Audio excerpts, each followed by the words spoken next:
Shalom, saudara, apa kabar semuanya? Dari dalam Tuhan Yesus Kristus, Tuhan baik ya. Tuhan mengasihi kita semua. Saya percaya lewat firman-Nya juga Dia mau sampaikan sesuatu yang spesifik buat saudara, spesifik buat saya, untuk kebaikan kita semua, karena Tuhan mengasihi kita, amin. Tapi sebelum kita baca firman Tuhan, mari kita memuji dan menyembah Tuhan. Saudara berdoa masing-masing, dimanapun saudara berada, cari Tuhan. Hampiri Dia. Dia merindukan kita, Dia pengen disamperin sama kita. Yang memuji Tuhan, naikkan pujian, kata-kata yang baik buat Tuhan kita. Karena Dia layak. He's worthy to be praised. Ya radabasi kita pada. Ya radabasi. Ya rala ya radabasi. Baik Tuhan, Kau baik Bapa. Lingkupiku dengan sayapmu, naungiku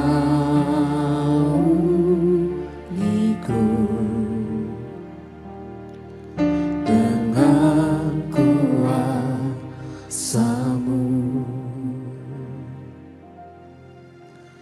Lingkupiku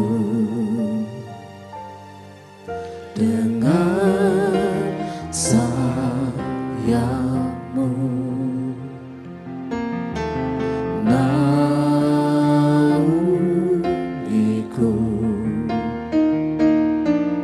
dengan kuasa-Mu. Di saat badai bergelora,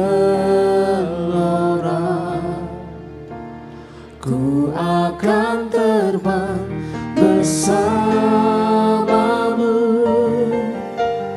Bapa, Kau Raja atas semesta, ku tenang sebab Kau Allahku.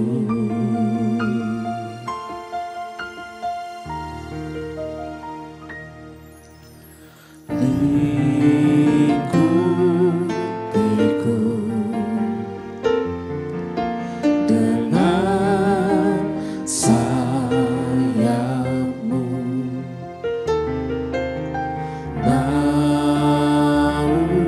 naungiku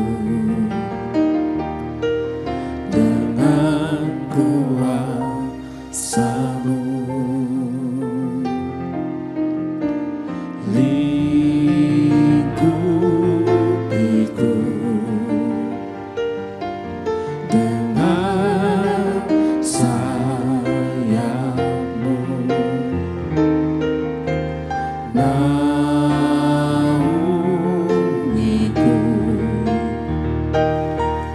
dengan kuasa-Mu.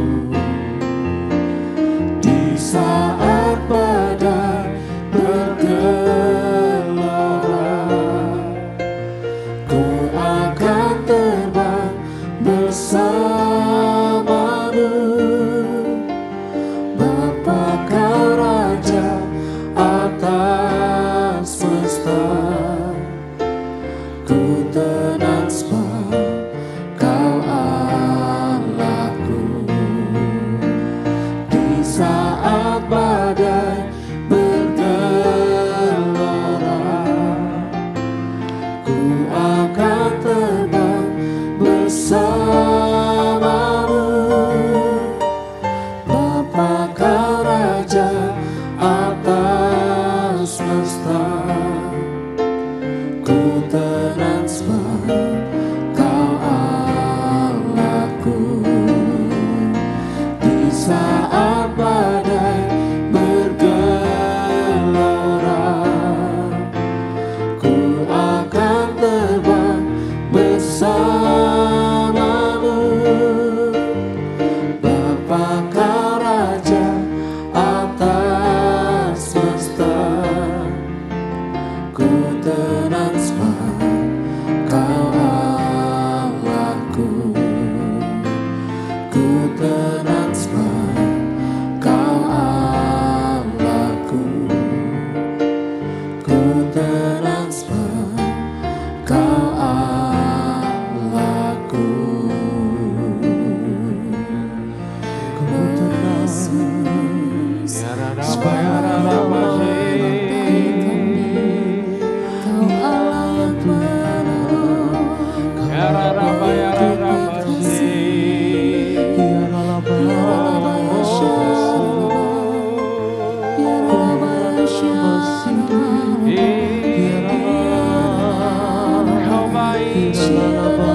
Roh-Mu bekerja selalu untuk kebaikanku, mengalir kuasa dari tempat maha tinggi. Bapa kekal mulia, Kau hadir di sini, memulihkan hati, menyembuhkan yang terluka. Ku kan tenang bersamamu, Bapa.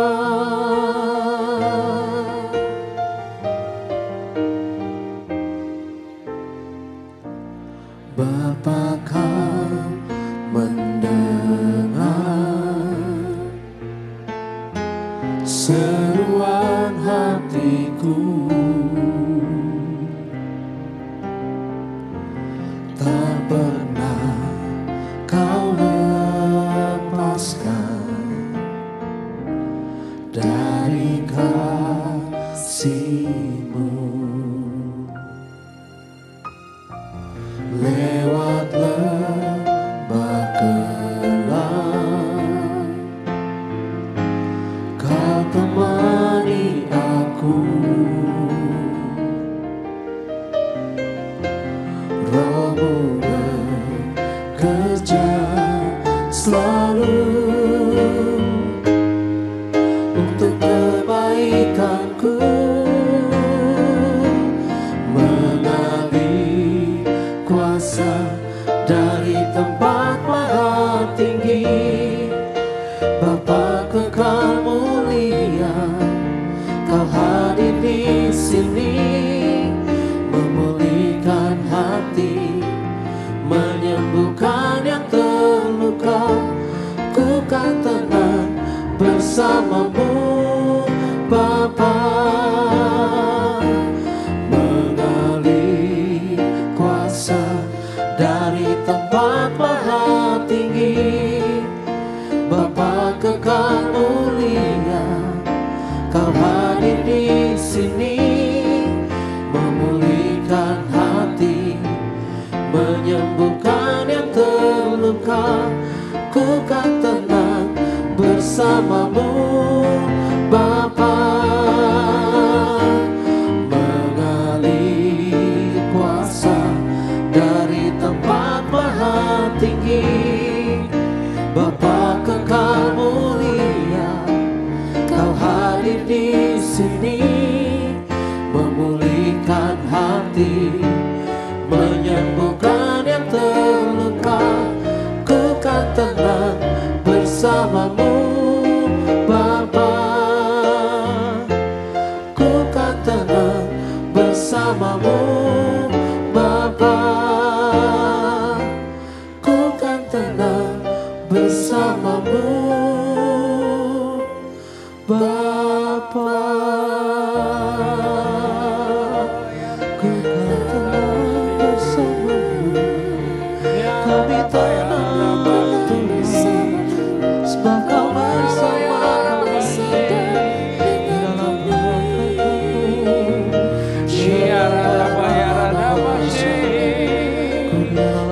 Haleluya,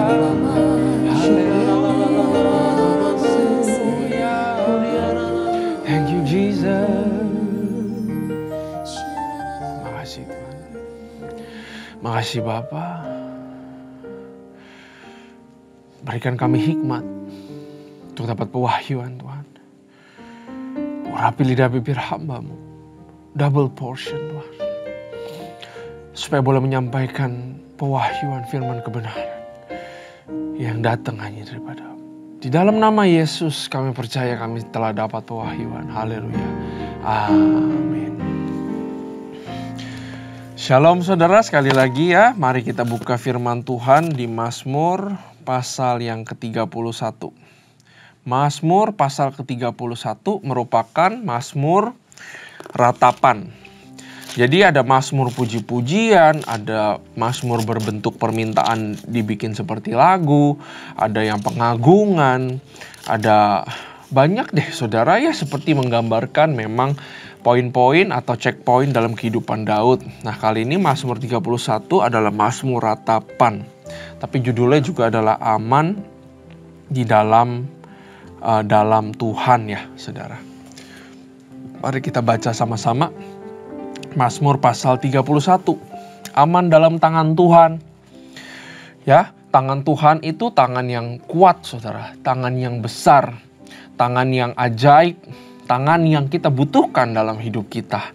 Dan satu hal tentang tangan Tuhan, tangannya sudah terulur terlebih dahulu sebelum kita ya yang mengulurkan tangan kita mau menyambut tangan Dia. Tangannya selalu terulur. Karena waktu manusia berbuat dosa, tangannya mengulur. Tangannya diulurkan untuk menolong kita. Jangan pernah hilang image ini. Jangan kiranya tuh Tuhan lipat tangan, tungguin kita berbuat suci dulu, baru Dia akan tolong kita. Jangan salah persepsi sama Tuhan. Tuhan tangannya selalu terulur. Even untuk pencuri yang ada di kayu salib sebelah Dia, tangannya terulur.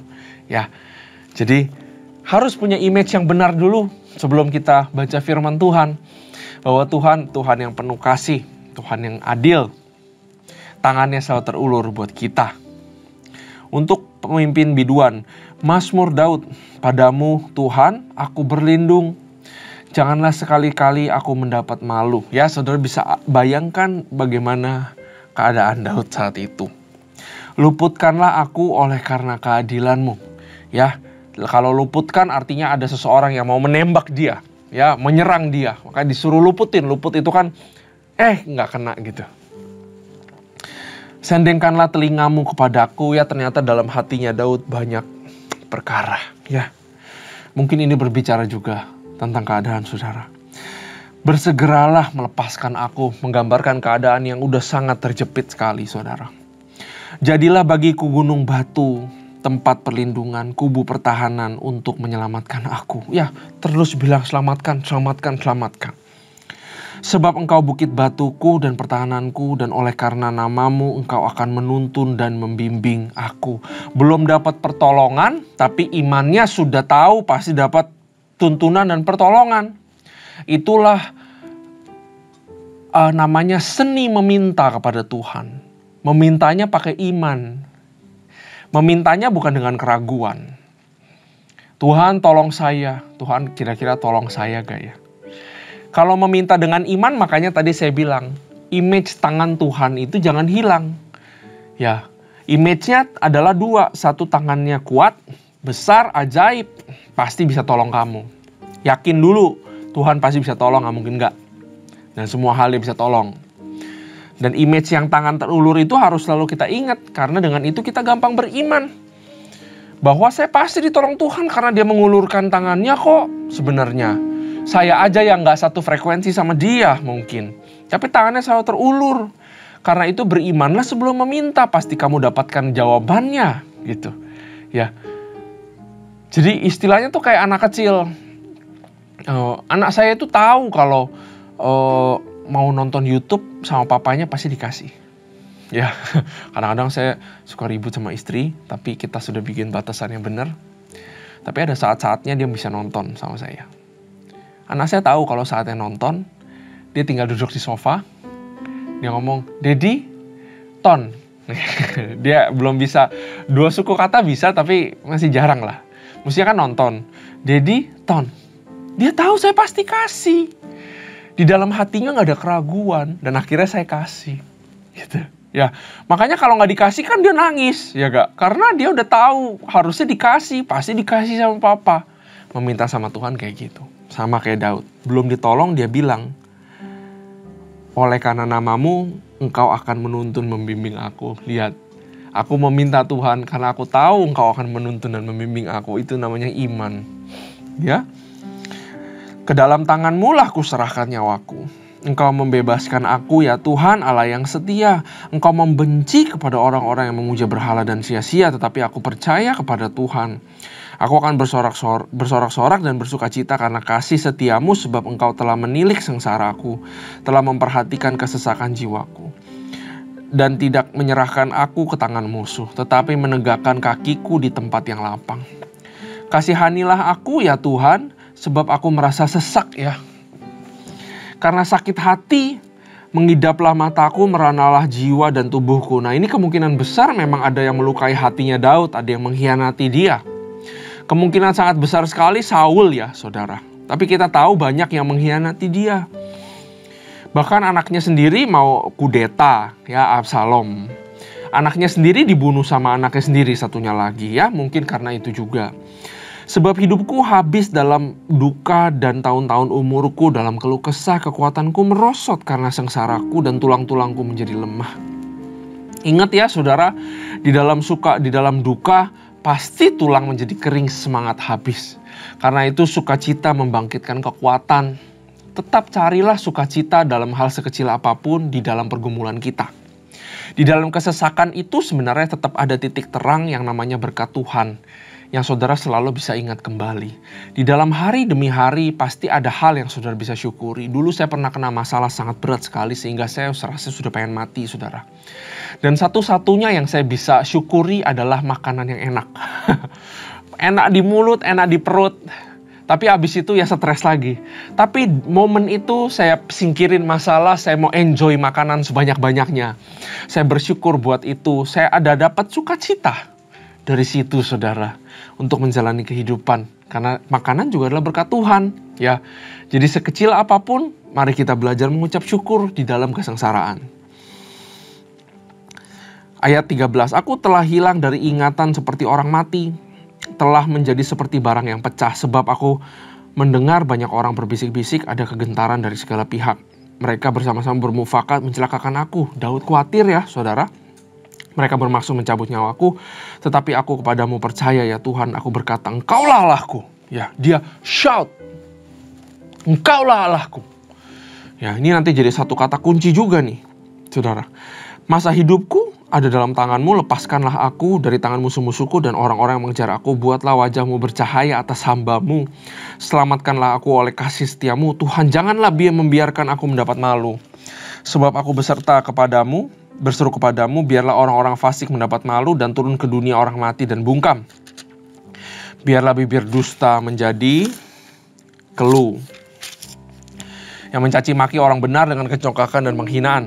Alangkah limpahnya kebaikanmu yang telah kau simpan bagi orang yang takut akan Engkau, yang telah kau lakukan bagi orang yang berlindung padamu di hadapan manusia. Engkau menyembunyikan mereka dalam naungan wajahmu terhadap persengkongkolan orang-orang. Engkau melindungi mereka dalam pondok terhadap pembantahan lidah. Terpujilah Tuhan sebab kasih setianya ditunjukkan kepadaku dengan ajaib pada waktu kesesakan. Aku menyangka dalam kebingunganku aku telah terbuang dari hadapan matamu, tetapi sungguhnya Engkau mendengarkan permohonanku. Ya, saudara, Tuhan itu mendengarkan permohonan kita. Seperti malaikat Gabriel kalau nggak salah yang dia ngomong kepada Daniel. Ya, bukannya Tuhan tidak mendengarkan, tapi ada peperangan rohani yang harus dilakukan. Ada peperangan roh yang sedang terjadi supaya doamu ada manifestasinya. Tapi doamu sejak awal sudah didengar Tuhan. Ya, tetapi sungguhnya Engkau mendengarkan suara permohonanku ketika aku berteriak kepadamu minta tolong. Kasihilah Tuhan, hai semua orang yang dikasihinya. Tuhan menjaga orang-orang yang setiawan. Tiap orang-orang yang membuat congkak diganjarnya dengan tidak tanggung-tanggung. Kuatkanlah dan teguhkanlah hatimu, hai semua orang yang berharap kepada Tuhan. Kuatkanlah dan teguhkanlah hatimu. Artinya adalah di dalam masa kesusahan, masa kekhawatiran, kuatkanlah hatimu, teguhkanlah hatimu. Munculkan sosok juga Tuhan di tengah-tengah kekhawatiran, kesesakan saudara. Jangan cuma fokusnya sama kekhawatiran, kesesakan saudara. Ya, tapi munculkanlah juga satu entiti baru, yaitu Tuhan yang pasti menolong kita, yang mengulurkan tangannya dan mendengar permohonan kita. Jangan hanya bergumul dengan masalah, tapi bergumullah dengan masalah bersama dengan Tuhan. Bawalah Tuhan, tarik dia, serukan, berserulah, tarik dia di tengah permasalahan kita. Karena dia adalah sumber daripada kehidupan itu, saudara. Daud menceritakan dengan jelas permasalahan hatinya. Artinya apa? Datang ke Tuhan gak perlu bertele-tele, gak perlu ini dulu itu dulu. Walaupun saya selalu ajarkan datang ke Tuhan dengan puji-pujian, penyembahan, puji-pujian yang dinaikkan dengan hati yang sebenarnya sakit. Saudara sedang sesak menjadi korban pujian. Kalau saudara bisa lakukan itu, puji Tuhan. Tapi kalau sesaknya bukan main, baru ngomong Tuhan rasanya sudah pingin teriak, teriaklah. Datanglah apa adanya di hadapan Tuhan. Seperti Daud, dia datang apa adanya di hadapan Tuhan. Ini adalah honest expression of emotion to God. Ya, ada yang namanya Mazmur ratapan. Hati kita boleh kok meratap, karena Tuhan bisa handle everything. Ya, karena tertulis di Ibrani bahwa Dia adalah imam besar yang turut merasakan apa yang kita alami. Hanya Dia tidak berbuat dosa dan Dia telah duduk di kanan tahta Allah Bapa. Ya, imam besar itu artinya Dia selalu bersyafaat, selalu menolong kita. Karena itu dengan penuh keberanian datanglah kepada Tuhan untuk mendapatkan pertolongan pada waktunya. Datanglah apa adanya ke hadapan Tuhan. Jangan ada yang terselubung, jangan ada agenda. Even sesakmu kalau ada dosa di dalamnya, jangan merasa tertuduh. Tapi lepaskanlah apa adanya di hadapan Tuhan. Begitu adalah cara kita untuk berlindung kepada di dalam kubu pertahanannya. Ya, invite Him into our life, in our troubles. Di dalam kesesakan kita, invite Him. Kalau invite Dia artinya terbuka. Kalau ternyata yang mesti diubah kita yang diubah. Kalau keadaan kita diubah, puji Tuhan. Hati kita kudus dan benar. Tuhan berkenan atasnya. Tapi kalau keadaan diubah, kadang-kadang kita juga diubah juga sama Tuhan. Karakter kita diubah, kadang-kadang sakit, kadang-kadang kita yang salah, kadang-kadang kita yang berdosa. Tapi biarkanlah kita diizinkan Tuhan ubah kita. Ya, tarik Tuhan. Invite Him di dalam our troubles. Ya, karena Dia imam besar yang turut merasakan kekhawatiran kita, saudara. Ya, saudara, kekhawatiran itu bentuknya adalah lingkaran, saudara. Kekhawatiran sebenarnya abstrak, susah untuk digambarkan. Tapi kekhawatiran itu bentuknya menurut saya adalah lingkaran. Kesesakan itu bentuknya lingkaran. Semakin dipikir kita akan semakin mutar, pikir yang enggak, habis khawatir ini, khawatir itu, ntar ini, ntar gimana. Terus akhirnya nggak ketemu jawabannya, mulai lagi dari depan. Kekhawatiran itu lingkaran. Makanya firman Tuhan itu selalu bilang di dalam kesesakanmu, pergumulanmu, pandanglah burung di udara. Kalau saudara sedang mutar, saudara harus berhenti dulu dari putar. Dan saudara lihat ke atas, lihat ke burung. Dia yang bukan prioritas utamanya aja dikasih makan sama Tuhan. Kalau burung gak cukup, suruh lihat ke bawah. Lihat kebesaran Tuhan. Bunga yang begitu indah. Dia bilang, Salomo aja gak seindah ini loh. Masakan aku akan menelantarkan kamu. Ya, seringkali kita khawatir karena hal-hal dunia, saudara. Perhatikan. Kadang-kadang di dalam kesesakan yang harus berubah itu kita. Kadang-kadang di dalam pergumulan yang Tuhan mau ubah itu kita. Karena ada ikatan kita dengan harta-harta dunia. Ya, biasanya bikin kita khawatir apa? Nomor satu, uang. Itu nomor satu, uang. Yang bikin kita khawatir apa? Lifestyle. Kita pengen hidup seperti itu. Yang bikin kita kadang-kadang khawatir atau sesak. Kalau Daud ini sesaknya ya karena mereka sedang dianiaya ya. Mungkin kita ada di dalam masalah. Tapi ada juga orang-orang yang khawatir karena hal-hal itu. Kita khawatir karena makanan dan minuman. Kita khawatir soal kesehatan. Rasanya sesak. Rasanya kesehatan menyerang kita, menyerbu kita. Kita khawatir akan masa depan, ketidakjelasan, perekonomian yang begitu. Serasa seperti musuh yang menyerbu kita. Seperti Daud yang diserbu, saudara. Aturlah prioritas mana yang paling penting, saudara. Apakah uang yang paling penting? Apakah makan paling penting? Apakah masa depan yang paling penting? Apakah kesehatan yang paling penting? Saat kita bisa atur prioritas, ternyata kita masih cukup ya. Kenapa saya khawatir, saya nggak naik-naik gaji? Kenapa itu jadi kesesakan buat saya? Kita yang berubah jadinya, saudara. Ternyata uang bukan prioritas. Saya taruh di prioritas yang ke berapa mungkin. Sesuatu yang kita taruh turunin dari prioritasnya, kita akan otomatis nggak pusingin itu, saudara. Nggak khawatirkan itu lagi. Kadang-kadang kita bisa lepas daripada kekhawatiran itu sendiri dengan sangat mudah dengan hikmat Tuhan. Tapi marilah kita pandang Tuhan dalam segala pergumulan dan persoalan.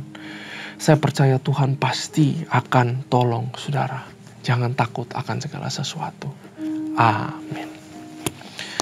Terima kasih Tuhan buat firman ini. Kau sungguh begitu baik. Berikan kami terus pewahyuan dan peremaan lewat firman-Mu. Kami serahkan program ini, semua pendengar, semua pembicara, pemusik, worship leader, di dalam Engkau Tuhan. Thank you Jesus. Hanya di dalam nama Tuhan Yesus. Haleluya. Amin. Tuhan Yesus memberkati.